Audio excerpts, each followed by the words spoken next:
말씀의 제목이 베드로와 요한의 담대함입니다. 제가 평소에는 이러지 않는데 오늘 왜 이렇게 담대함이 떨어지는지 잘 모르겠습니다.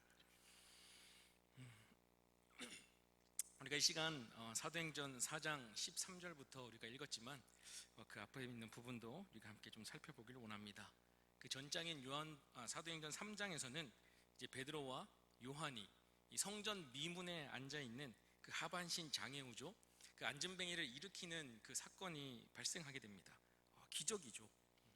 근데 그들이 어떻게 이 안전뱅이를 치유했는가? 우리 사도행전 3장 6절 말씀을 우리가 잠깐 살펴봤으면 좋겠는데 3장 6절 말씀은 이렇게 기록합니다. 함께 읽어볼까요? 베드로가 이르되 은과 금은 내게 없거니와 내게 있는 이것을 내게 주노니 나사렛 예수 그리스도의 이름으로 일어나 걸으라 하고. 아멘. 은과 금은 내게 없지만 나사렛 예수 그리스도의 이름으로 일어나라 라고 이야기합니다. 주님의 이름 안에서, 주님과의 인격적인 만남 안에서 주님의 능력으로 일어서 걸으라 라는 것입니다. 그리고는 그 안전뱅이가 한 번도 들어가 본 적이 없는, 늘 성전 미문에 앉아 있기만 했지 한 번도 들어가 본 적 없는 그 성전 미문으로 들어가서 하나님을 찬양하는 모습을 보고 많은 사람들이 너무나 놀라는 장면이 사도행전 3장 1절부터 10절까지 기록되어 있는 말씀입니다. 그리고 오늘 사도행전 4장에 이르러서 그 사건의 결과가 기록되어 있습니다. 하나님은 우리에게 놀라운 일들을 행하시게 하는데 이 놀라운 일들은 그냥 단순한 기적 혹은 단순히 깜짝이야 하고 놀라는 그런 놀라움이 아닙니다. 이 놀라운 일들은 우리 삶의 간증으로 나타나게 됩니다. 그리고 기억할 것은 간증이 우리에게 일어난 기적들을 자랑하라고 주시는 것이 아니라, 그렇다고 나 혼자만 알고 나 혼자만 기뻐하고 나 혼자만 특별한 사람이야 라고 만족하라고 주는 것이 아니라 우리의 삶에 간증으로 주시는 하나님의 기적들이 왜 일어나는가, 우리가 이런 것들을 좀 함께 살펴보기를 원합니다. 예전에 나온 책인데요, 불신 남편 이렇게 전도했어요 라는 책이 있습니다. 거기에 한 여러 가지 챕터가 나와 있어요. 여러 가지 챕터가 나와 있는데 남편들이 교회에 등록하게 된, 교회에 출석하게 된 그런 많은 이야기들이 나와 있습니다. 그 전에 거기에 있는 유명한 얘기들 중에 하나가 그 남편의 구두를 싸가지고 교회에 와서 기도한 부인의 이야기들 아시죠? 주님, 남편의 구두가 먼저 왔으니 이 구두의 주인도 함께 오게 해주세요 라고 기도했더니 그 남편이 교회에 오게 되었다, 뭐 이런 이야기도 있고, 그리고 새벽마다 구두를 들고 가니까 남편이 출근할 때 신발이 없어요. 그러니까 화가 나겠죠. 그래 막 화를 냈어요. 그랬더니 이제 구두는 안 되고 다른 소지품들 갖고 와서 이제 놓고 주님 이 주인 오게 해주세요 라고 기도했더니 이루어졌던 것들, 그런 것들도 있는데 그 중에 창세기 5장을 통해서 변화되었습니다 라는 제목의 챕터가 있어요. 거기 보면 이렇게 기록되어 있습니다. 어느 교회에 한 신실한 여자 집사님 한 분이 계셨는데 그 남편이 교회에 나오지 않아서 늘 남편을 위해 기도하며 꾸준히 권면하고 늘 함께 교회에 가기를 독려했다고 했는데 쉽게 따라주지 않더래요. 그러던 어느 날 주일이 아침이 되었는데 느닷없이 갑자기 남편이 나 오늘 당신과 함께 교회 갈래 이렇게 이야기하는 겁니다. 깜짝 놀라서 막 이 여자 집사님이 당황이 됐어요. 그래가지고 막 허둥지둥 이거 어떻게 해야 되나, 막 주부가 뭐지, 오늘 말씀 뭐 하시지, 막 이러고 교회를 가는 거예요, 남편과 함께. 그러면서 이제 서둘러 남편과 함께 가는데 오늘 목사님이 무슨 설교를 주실까 고민이 되는 거예요. 걱정이 되는 거예요. 이왕이면 이런 기회가 잘 찾아오지 않는데 한 번 갔을 때 한 번에 은혜 받고 한 번에 달라졌으면 좋겠는데, 이런 생각이 드는 겁니다. 그래서 궁금해하면서 교회를 가서 주보를 딱 보니까 창세기 5장 말씀이었대요. 창세기 5장 말씀에 뭐가 기록되어 있을까요? 사람의 이름만 쫙쭉 기록되어 있습니다. 사람의 이름만 쭉 기록되어 있는데 이래요. 아담은 930세를 살고 죽었다. 셋은 912세를 살았고 에노스는 905세를 살았고 게나는 910세를 살았고 마할랄렐은 895세, 야렛은 960세, 무드셀라는 969세를 살고 죽었더라. 이런 내용들이 그냥 쭉 기록되어 있습니다. 처음으로 남편이 교회에 왔는데 그날따라 말씀이 누가 누구를 낳았고 몇 살에 살다가 죽었다, 이게 단 거예요. 이거 어떡하지, 큰일 났네, 우리 남편이 어떻게 구원받을까, 막 너무 걱정이 되는 거예요. 그래서 이 여자 집사님이 할 수 있는 게 이제 말씀을 붙드는 것밖에 없는 거예요. 여호수아 1장 6절에 강하고 담대하라, 강하고 담대하게, 아무리 담대하게 하려도 저도 지금 담대하게 아무리 먹으려도 이게 담대함이 나타나지 않는데 그냥 담대함을 주세요. 우리 남편이 뭐 교회 이래라고 뭐라 해도 내가 맡을 수 있는 담대함을 주세요 라고 그렇게 기도를 했다고 합니다. 그리고 예배를 딱 드리고 나왔어요. 예배를 잘 드리고 이제 나왔는데 남편이 집에 가기 전에 이러더라고요. 여보, 우리 등록합시다 라고 그래요. 이제 꾸준히 교회에 나오겠다고 본인 스스로가 등록하겠다라고 이야기를 했다라는 거예요. 집사님이 와, 이거는 기적이다, 이거는 기적이 아니고서는 일어날 수 없는 일이다 라는 마음을 가지고 집으로 갔다 그래요. 그래서 남편에게 음식을 잘 차려서 대접하고, 그러고 나서 이제 기분을 좋게 해주고, 너무 궁금하잖아요. 도대체 어디서 어떤 감동을 받아서 이분이 교회에 등록하게 되는가 라고 생각을 해봤대요. 그래서 내가 물어보기에, 내가 생각할 때 오늘 목사님 그렇게 뭐 별 그런 말씀 안 하신 것 같은데 어떤 말씀을 들어서 당신이 교회에 등록하게 되었습니까? 라고 물어봤대요. 그랬더니 남편이 이렇게 이야기합니다. 대체로 사람들이 오래 살긴 했어. 900세들, 800세들 대체로 오래 살긴 했는데 누구도 죽었다, 누구도 죽었다, 누구도 죽었다, 계속해서 죽었다라는 이 말씀을 듣는데 그 자기 마음속에 나도 죽겠구나 라는 생각이 들더래요. 나도 죽는구나. 그리고 성령에 강하게 너도 죽어 임마, 이 얘기를 하시더래요. 죄송해요, 입만 없는 건데 제가 주임새가 들어갔네요. 죄송합니다. 너도 죽어 그랬다는 거예요. 책에는 이렇게 돼 있어요. 너도 죽어 그랬대요. 그러고 나서 보니까 자기를 자신을 돌아보니까 자기는 죽을 준비가 되어 있지 않다라는 겁니다. 그래서 내가 지금부터 죽을 준비를 해야 되겠구나. 그래서 나에게는 구세주가 필요하고, 그래서 내가 믿기로 결심했다라는 이야기입니다. 우리 믿는 자들을 그리스도인이라고 합니다. 그리스도인은 누구며 어떻게 살아가는 사람들인가? 먼저 그리스도인이란 예수를 배우는 사람들이다라고 이야기해요. 예수 그리스도로부터 진리를 배우고 가치관을 배우고 세계관을 배우고 많은 귀한 교훈들을 예수님으로부터 배우겠다, 그리고 예수 그리스도에 대해서 알아가겠다라고 이야기하는 사람들을 먼저 그리스도인이라고 합니다. 그리고 두 번째로는 그리스도인들은 예수 그리스도를 따르는 사람들이라고 합니다. 따른다라는 것은 그 삶을 본받고 그 삶을 따라가는 사람들도 있지만, 여기에서 주의할 것은 그리스도로부터 복을 받고 출세를 원하고 성공도 원하고 권력도 얻고 그리스도로부터 뭔가 내 소원을 이루어 보려고 하는 사람들까지도 포함된 것을 이야기합니다. 이처럼 그리스도를 알아가고 따라가는 이 두 가지로만 만족해서는 우리가 온전한 그리스도인이 될 수가 없습니다.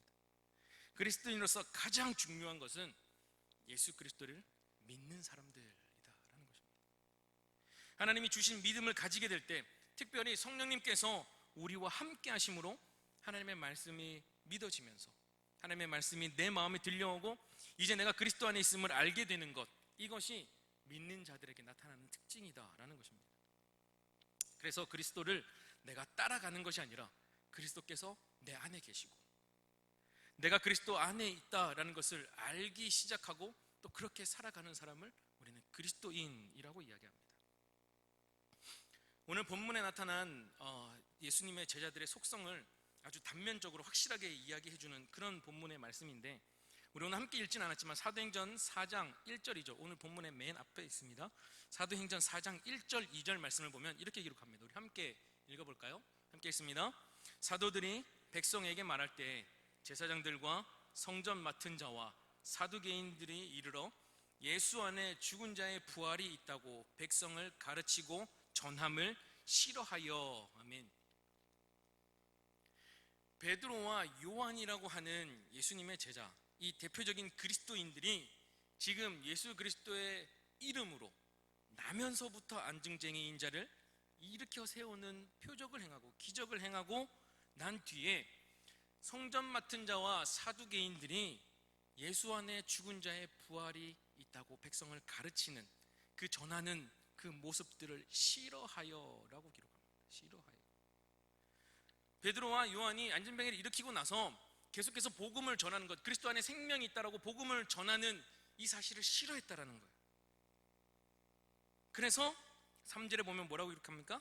그들을 잡음해라고. 잡음해. 그들을 잡았다라고 그래요. 사로잡았다는 거죠. 구속했다는 거죠. 그리고 산헤드린 공회 앞에 붙잡아와 세웁니다. 그들을. 여기서 산헤드린 공회라고 하는 것은 그 당시 유대 나라의 종교, 뭐 정치, 뭐 이런 것들을 통합한 요즘으로 치면 국회와 같은 곳입니다. 국회. 근데 이게 그냥 단순한 국회뿐만 아니라 재판을 하는 법원과도 같은 이 짬뽕된 이 통합적으로 짬뽕은 죄송해요. 통합적으로 통합이 된 그런 자치기관입니다. 그래서 여기서 정치적인 결정, 종교적인 결정을 한 뿐만 아니라 사람을 죽이고 살리고 할 수 있는 재판까지도 여기서 이루어지는 결정을 해요. 그래서 예수님께서도 여기서 사형 선고를 받고 빌라도를 통해서 사형 집행을 당하시고 판결은 여기서 하는 거예요. 사내들인 공회에서. 예수님께서 재판을 받으실 때 베드로가 그 뜰 뒤에서 뭐 합니까? 부인하죠. 3번이나 닭 울기 전에 예수님을 3번이나 모른다고 부인했던 그 자리에 지금 사내들인 공회에 베드로가 잡혀온 거예요.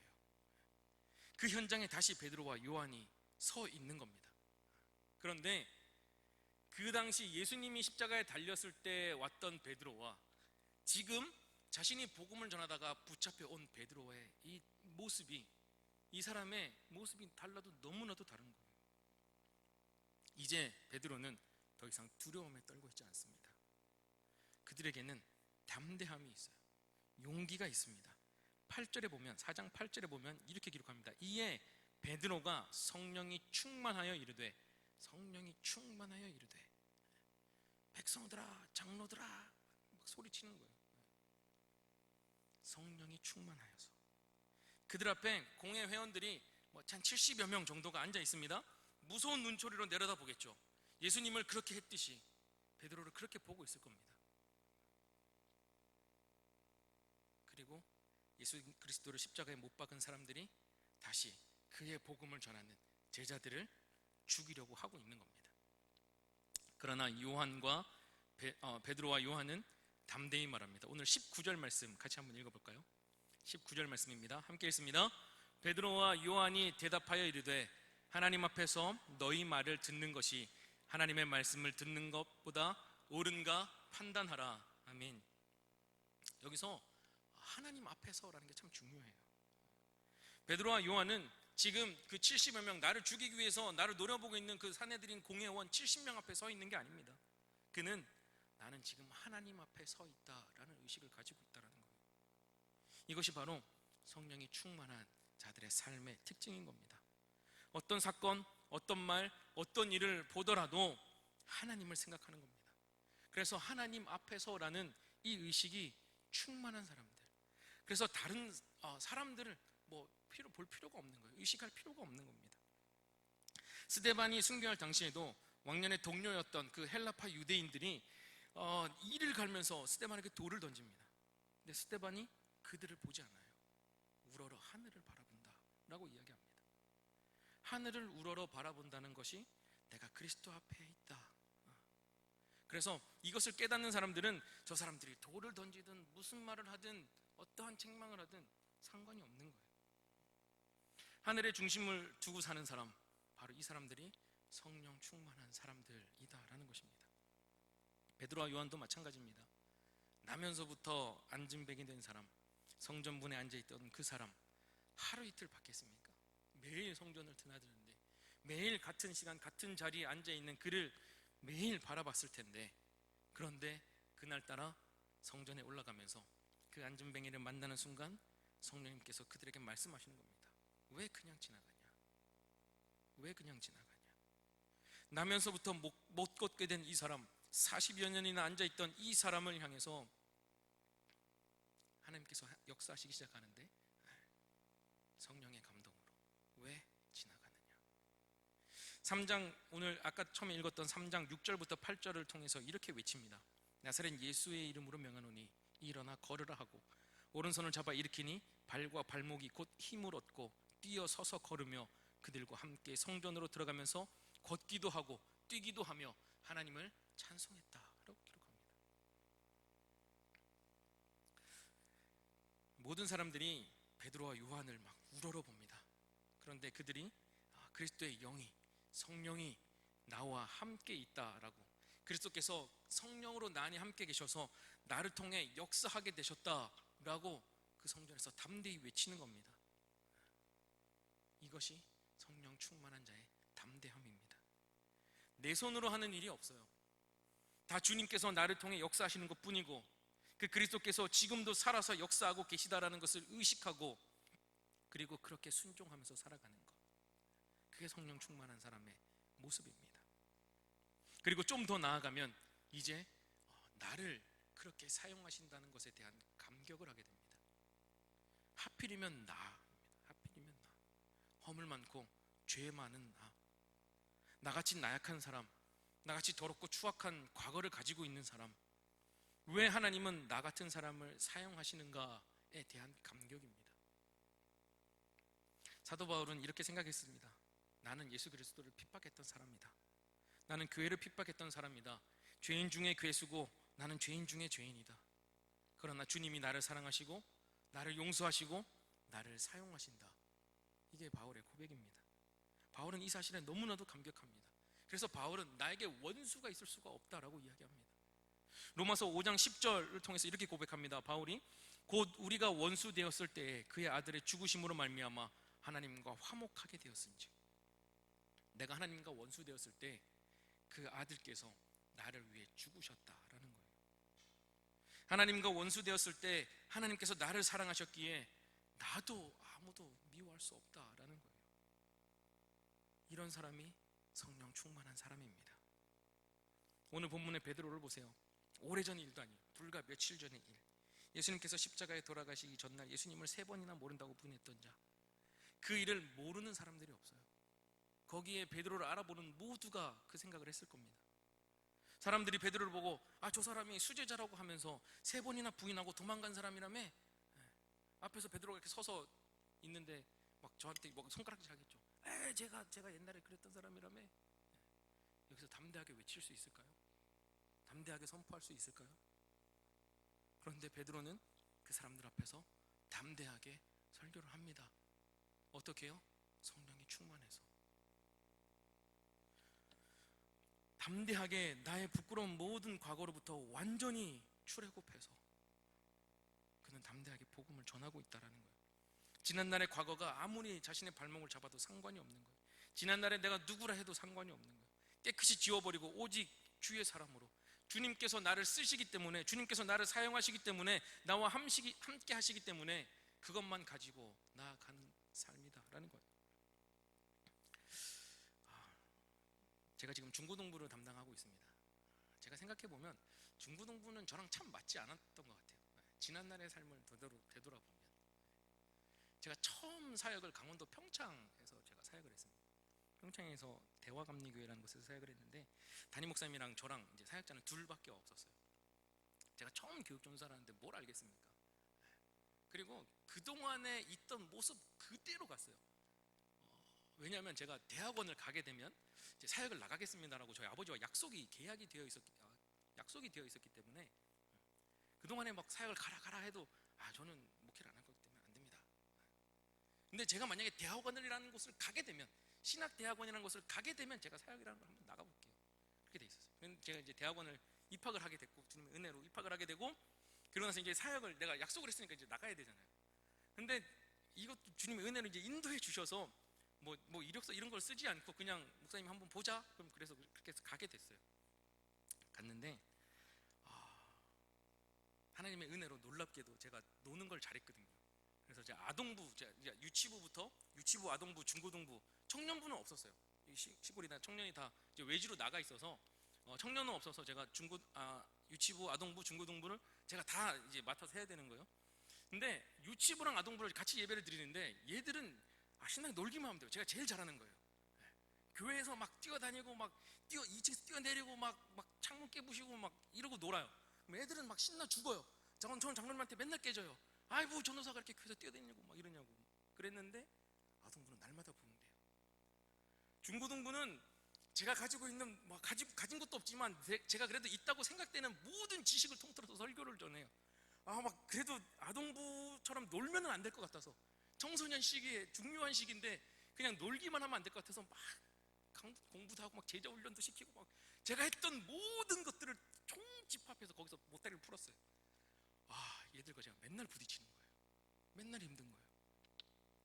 결정적인 사건이 뭐냐면, 이제 교회에 나온, 제가 2년 동안 사역했는데 한 1년 반이 지나고요. 중3짜리 친구가 한 명 나왔어요. 지금 생각해보면 등치가 지금 저보다 더 좋은 것 같아요. 제가 거기서 사역할 때는 한 20kg가 안 쪘을 때입니다. 그때는 60kg 대였고 지금은 뭐 그런데 그 상상을 해보시면 좋을 것 같아요.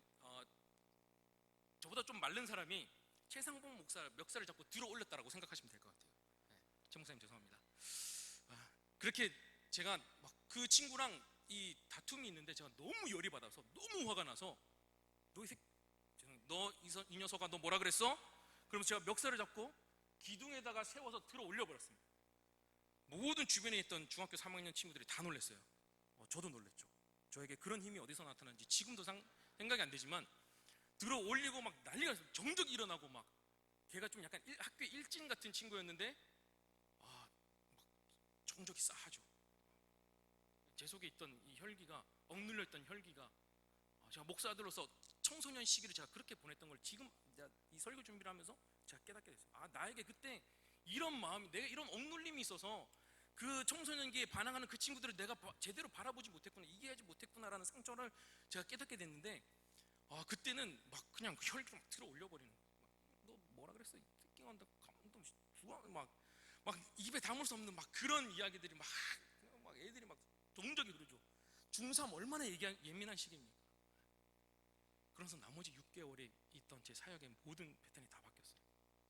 걔들이 얼마나 깍듯이 인사를 하는지 순간 제가 형님이 된 것 같은. 근데 지금 제가 중고등부를 담당하고 있으면서 참 감사한 것은 그래도 내가 그런 훈련이 있었기 때문에 지금 내가 아이들을 이렇게 바라볼 수 있구나. 목사님 걱정하지 마십시오. 제가 지금은 그러지 않습니다. 지금은 제가 누가 저한테 뭐라고 해도 괜찮아. 뭐 저한테 욕한 친구들도 있어요. 그래도 괜찮아요. 중요한 것은 내가 지난날의 잘못, 근심, 걱정, 두려움 이런 것들이 있어도 하나님께서, 성령님께서 나를 만져주시면, 하나님께서 나를 사용하시면 제가 그러고 나서 그 애들 앞에서 제가 나머지 6개월 동안 설교를 어떻게 했을까요? 진짜 상상이 되세요? 막 멱살 잡고 막 진짜 제가 뭐 마음 같은 막 업어치기라도 하고 싶은 그걸 막 참고 제가 내리면서 그러고 나서 정신이 들면서 다음 주에 설교 어떡하지? 그런데 그런 잘못들을 이겨내고 지난날의 모습에서 성장하고 하나님 훈련시키시고 내 안에 성령님께서 괜찮다라고 말씀하시니까 담대하게 오늘도 제가 애들한테 정해진 시간보다 더 길게 설교를 하면서 우리 선생님들의 눈총을 내가 얼마나 받고 담대하게 나아갈 수 있다는 거예요. 지난날의 잘못으로부터 교훈 삼아서 부끄러운 과거로 완전히 출애굽시키시는, 그래서 주님께서 나를 사용하심으로 나는 그렇게 주님 앞에 쓰임받고 그렇게 살게 하시는 은혜가 얼마나 큰지 모릅니다. 성령 충만한 자가 가지는 담대함이 이거예요. 지난날의 잘못, 걱정, 두려움으로부터 완전히 벗어나는 것. 성령님께서 나로 하여금 벗어나게 하시는 것. 사람들을 바라보면 내가 걱정되고 염려되고 나 어떻게 해야 되지? 내가 이런 모습이었는데 나를 기억하는 사람들은 나를 지금도 그런 모습으로 바라보면 어떡하지? 상관없다라는 거예요. 내가 주님의 은혜로 용서함 받고 다시금 나에게 성령의 능력 주셔서 나로 하여금 살게 하시는 그 은혜를 우리가 바라보면, 그거를 힘입어서 능력으로 나아가면 우리에겐 담대함이, 말로 할 수 없는 담대함이 생겨난다라는 것입니다. 베드로도 요한도 이 성령의 충만함으로 자신들을 죽이려는, 해하려는 사람들 앞에서 담대히 그들과 맞섰어요. 복음을 들고 담대히 나아갈 수 있었어요. 그렇게 하나님께 영광을 돌렸어요. 우리 18개 여성교회뿐만 아니라 우리 이 자리에 있는 우리 모두가 우리에게 주시는 그 담대함으로 우리의 삶이 좀 당당하게, 요즘 밖에만 나가면 교회 다닌다고 얼마나 욕을 하는지, 그래도 내가 교회 다니는 게 안 다니는 니들이 잘못된 거지 라고 하면 복음의 전파가 방해가 될 테니까 그러지 마시고 담대하게, 성령으로 담대하게 내가 복음을 전하고. 솔직히 교회는 문제가 없어요. 이미 회복이 됐어도 벌써 됐었어야 됐어요. 그래도 지금 우리 회복대로 나아가잖아요. 얼마나 감사한지 모릅니다. 오늘도 성령님께서 우리와 함께 하심으로 성령 안에서 좌절하거나 두려워하거나 세상의 고난에, 염려에, 걱정에, 근심에, 시련에, 시험에 우리가 넘어지는 것이 아니라 늘 주님이 주시는 담대함으로 우리가 그냥 맞서는 것뿐만 아니라 이왕에 맞설 거면 싸워서 승리하는 삶으로 우리가 그렇게 나아갈 수 있기를 주님의 이름으로 간절히 축원합니다. 그래서 하나님 앞에 우리가 그렇게 하나님 앞에서 그렇게 하나님 앞에 쓰임 받으면서 하나님 영광을 위해서 살아갈 수 있는 우리 모두가 되기를 간절히 원합니다. 우리 주님이 함께 기도하시겠습니다. 하나님 아버지 감사드립니다. 오늘 이 시간 우리의 나약함을 벗어버리고 우리의 모든 정욕과 우리를 얽매이는 모든 시험으로부터 벗어나서 나를 눈총주는 그 모든 눈빛으로부터 벗어나서 내가 성령 충만한 자가 되기로 다짐하며 함께 기도합니다. 성령님께서 우리와 함께 하심으로 더 이상 두려움에 떨고 있는 자들이 아니라 성령님께로부터 주어지는 담대함과 위대한 용기 속에서 우리에게 맡기신 하나님의 위대한 사명에 우리가 귀하게 쓰임받는 우리 모든 삶이 될 수 있도록 주님 은혜 베풀어 주시옵소서. 그리고 우리가 그 사명 감당하며 나아갈 때 우리에게 나타나는 하나님의 위대하신 능력이 우리의 삶의 간증으로 또 하나님을 찬양하는 목소리로 널리 울려 퍼질 수 있도록 인도하여 주시옵소서. 감사드리며 예수님의 이름으로 기도합니다. 아멘.